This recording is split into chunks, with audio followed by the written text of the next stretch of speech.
జననాయకన్ అనే సినిమా మొన్న మన రాజాసాబ్తో పాటు రిలీజ్ అవ్వాల్సి ఉండే, బట్ కొన్ని కారణాల వల్ల ఎందుకో ఇప్పటికీ రిలీజ్ నోచుకోలేదు.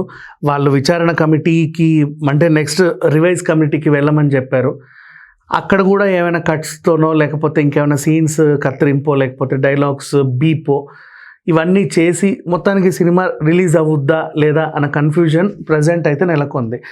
అండ్ బుక్ మై షోలు ఇప్పటి వరకు ద బిగ్గెస్ట్ ఎట్లా చెప్పాలి రీఫండ్ యాక్చువల్గా చెప్పాలి అంటే అన్ని కోట్ల డబ్బులు వెనక్కి ఇచ్చేసాడంటే ఆ నిర్మాతకి ఎంత బాధ ఉంటుందో మీరు అర్థం చేసుకోండి.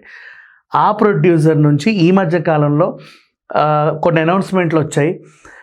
బెంగళూరులోనే కేడి అనే సినిమా, అది కూడా పెద్ద బడ్జెట్టే, అది అవుతుంది.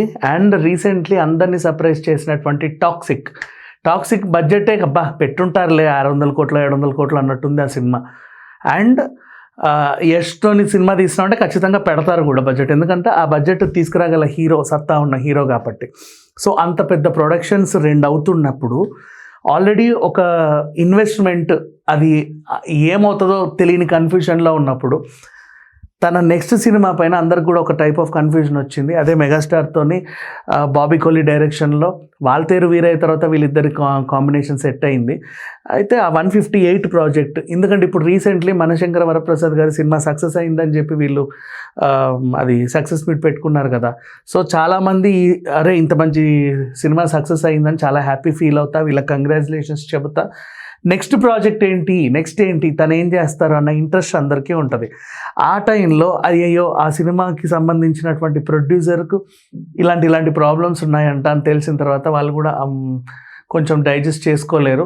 మరి ఈ సినిమా ఇదే డైరెక్టర్తో ముందుకు వెళ్ళొద్దా, ఇదే ప్రొడ్యూసర్తో వీళ్ళు ముందుకు వెళ్తారా, లేదు అంటే సంథింగ్ ఒక ప్రొడ్యూసర్ మారి వేరే వాళ్ళ చేతికి వెళ్ళొద్దా తెలియదు. ఎందుకంటే ఒక ప్రాజెక్ట్ అనుకున్నారు అంటే దానికి ఒక షెడ్యూల్ కేటాయించేస్తారు, తర్వాత ఇంకోటి. కొన్నిసార్లు ఆ ప్రొడ్యూసర్కి తెలుసో తెలియకో అంటే ఇప్పుడు ఆ సినిమా అలా ఆగిపోయింది. అది నువ్వు ఫ్లాప్ అనుకున్నా తను సాటిస్ఫై అవుతాడు, ఓకే పోయింది. అది హిట్ అనుకున్నా తను సాటిస్ఫై అవుతాడు, ఓకే డబ్బులు వచ్చాయి. బట్ అది హిట్టా ఫ్లాపా తెలియకుండా అసలు రిలీజే అవ్వట్లేదు సినిమా అంటే తనకి చాలా ఇబ్బందులు ఉంటాయి.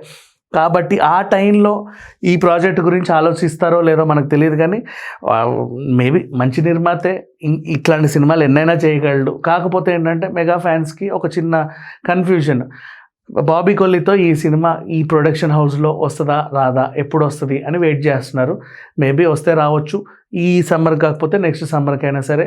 మనం ఇప్పుడు ఈ సమ్మర్కి విశ్వంబర రిలీజ్ ఉంటుందని చెప్పారు, నెక్స్ట్ ఇయర్ సంక్రాంతికైనా సరే ఈ కాంబినేషన్ వచ్చే అవకాశం అయితే ఉండొచ్చు, చెప్పలేం. Thank you so much.